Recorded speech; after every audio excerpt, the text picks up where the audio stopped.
Hey everyone, you're listening to Live with Necee. I am your host, Opal Bailey. Today I have with me Debbie Turner, the founder of Debbie Turner Cancer and Resource Center in Apopka, Florida. Good morning, Debbie. Good morning. How are you? I am doing great. I am so excited that you are on my show. So I'm going to go ahead and get started.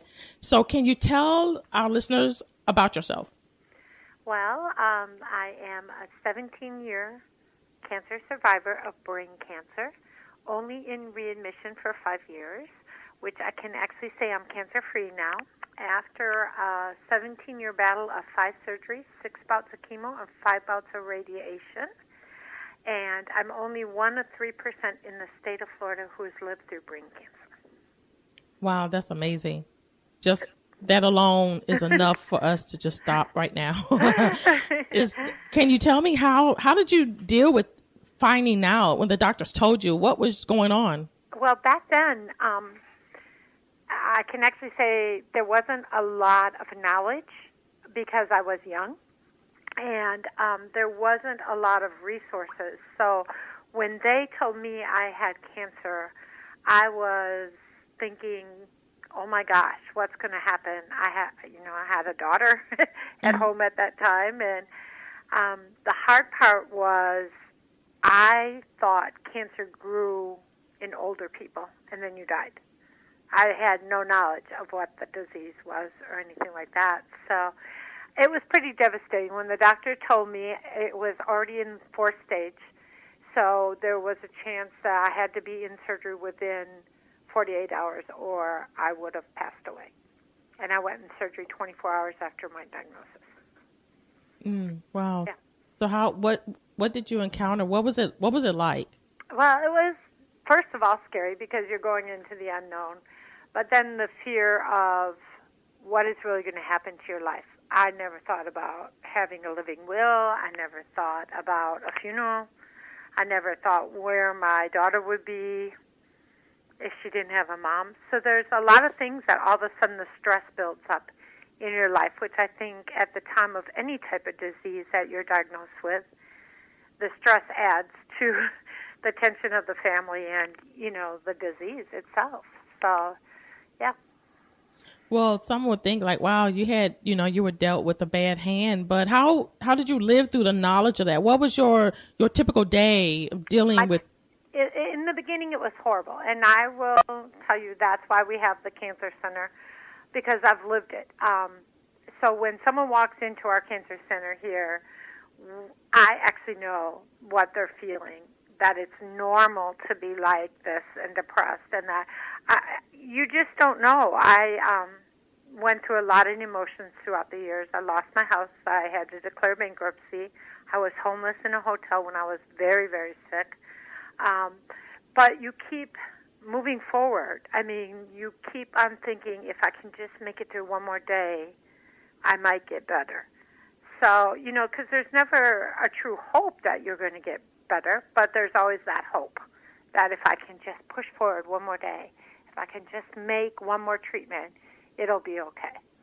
Yeah. You mentioned about they didn't have a lot of resources and help. Did you have a support system to help you get through what you was going through? I was actually very lucky. My husband became not only a husband who worked, he became a father to run our daughter all over to sports and school, and he became the full-time caregiver of me. He became the full-time person who took care of the bills and paid everything. He became a mother, father, and sole supporter of a family all within 24 hours. So there was really, I had my husband and my daughter, but there was, as far as community resources, there was hardly anything. That's why we opened the center. On my 5th surgery, laying there before I went under, my husband and I promised each other that we would somehow find resources for cancer families. And that's how the center became what it did to this day.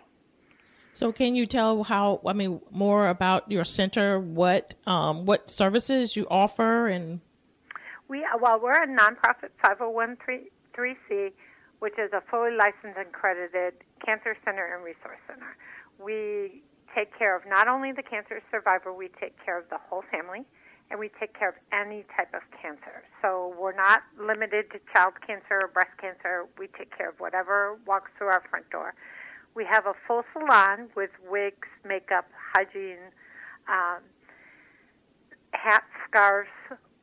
We have a kids' room, which is filled with toys, not only for our kids in treatment, but also for the family kids who a lot of time get left out in the situation because everyone's focused on the disease instead of the children.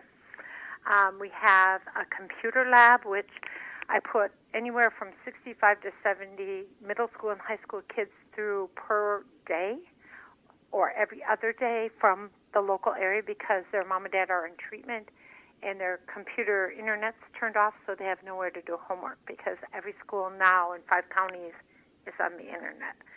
So they would pretty much fail school if we didn't think about the children in the family too.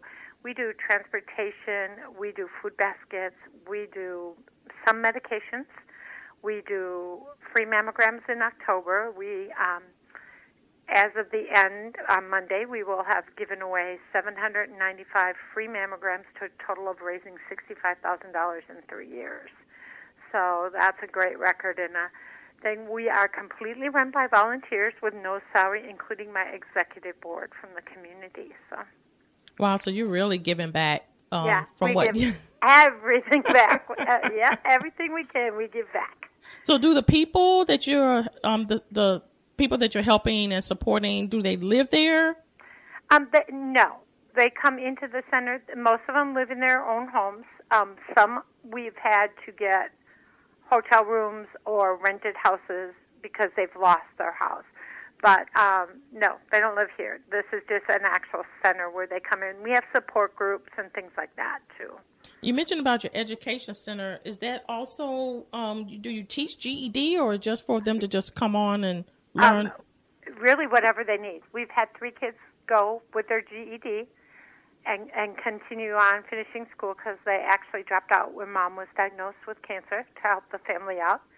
So we wanted to make sure that that would never stop them from finishing their careers. So we pretty much do what it takes to, this center started in the back seat of my car 8 years ago when we were serving hot meals to cancer families because he would run me to treatment, he would run me to doctors, he would run my daughter to school, to sports, and it was drive-through constantly because there just wasn't time. And so that's when we decided we were going to serve hot meals. And that's how this center started. And 8 years later, we're in the building, and we're in the process of buying this building. So, yeah. How has starting the center helped you? Well, actually, it has given me a great grace to give back, to also make the families feel that they're not uncomfortable with what they feel and what they do. And I say this highly because we do divorce counseling, we do grief counseling, things like that. But, you know, to be very honest, when someone comes in and says, I've had it, I can't do this no more, I just want to end this and get rid of this disease, I know that feeling. And it's not uncommon, and it's not wrong in life. We just have to find a little bit of light right now in that tunnel to keep you going for one day. You know, and that gives me the honor and grace to do this because I've saved someone's life. Out of our mammograms, this past October, we did 200 mammograms. 19 women were diagnosed with 4-stage breast cancer. The cancer facility we work with, pro bono, is doing treatment for them. Those women would have died. They would have never had a mammogram. They would have never taken care of themselves, and it would have been too late. So, wow. It's unbelievable. Yeah. So do you believe that what you went through was for your purpose now, to save others? Yeah, I believe that it was God's grace. At the time, I didn't. No, I had no idea. And I felt the same feelings everyone else did. Why me? Why did you choose me? I'm not ready for this, you know. But now I do know that the disease became a blessing. So I want to backtrack a little bit. We tend to have a hard time when we're dealing with something to have people take care of us. How did you handle being taken care of by your family? That's really a good question. Well, I'll tell you, it's very hard to ask for help. The first 2 years, I never told my church I had cancer. I would go to church, be sick, go home. People ask me why I was losing weight. How come my hair looks funny? Didn't I style it that day? Or, why is it those bits? I couldn't. But once I asked for help, then it became easier because the pressure became relieved off me. Mm-hmm. And people want help, they just don't know how to help. And that's why the center is so prominent in a lot of ways, because you don't have to have money to give to this center. You might have garbage bags that you bought too many of, and that will help a family, or hygiene products, or buy one, get one free at the grocery store, and you could provide food for a cancer family that day. So it's just the little things. So you can come in here and call a family to find out how they're doing, or if we can help them in any way. We do an average right now per week of about 46 families for transportation in order so the spouse can work and not lose their job and still pay their bills. Wow. So is the cancer center only located in Apopka, or are you thinking of branching out? Or Well, it's located, our building is in Apopka. We go to 5 counties right now. We go wherever the cancer need is. So we started doing just local cancer families in Apopka, but the need is so much throughout, like the Central Florida, the whole state. I go to Marion County to help 3 families up there. So, yeah, we go where it's needed. Wow, so do you also go and get people that's not able and bring them here to your campus, or do you go with some people and help them where they are, like in their homes, or do you help them come to where you are? Both. Okay. If they're unable to come to the center, a group of volunteers goes to their house. We fill out the paperwork, see what they need, and then we take them stuff. If they're able to come here, it's easier for us to have them come here because then they have a different atmosphere and a place to go that they know that they can talk with other people, or come in and not feel embarrassed if they need hygiene laundry soap because they haven't washed all week.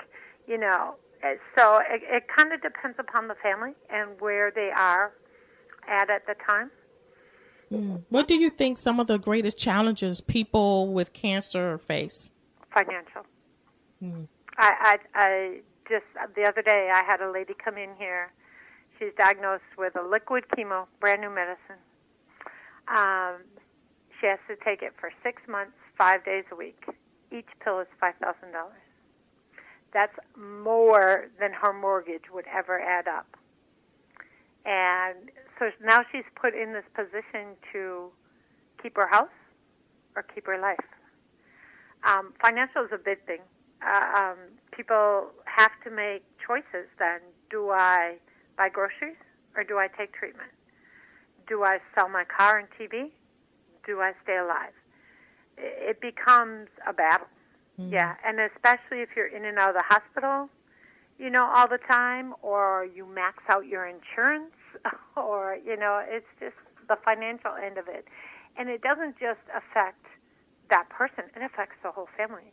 Like this past 2 weeks, we put 6 kids from each high school, we have 2 high schools here in Apopka, to homecoming because their parents are in treatment. They can't afford homecoming tickets. They can't afford the dinner and the nice dress up. So we brought them in here, got them dressed up, rented a limo, and off they went to homecoming so that they would not be left out of their senior years. Wow, that's amazing.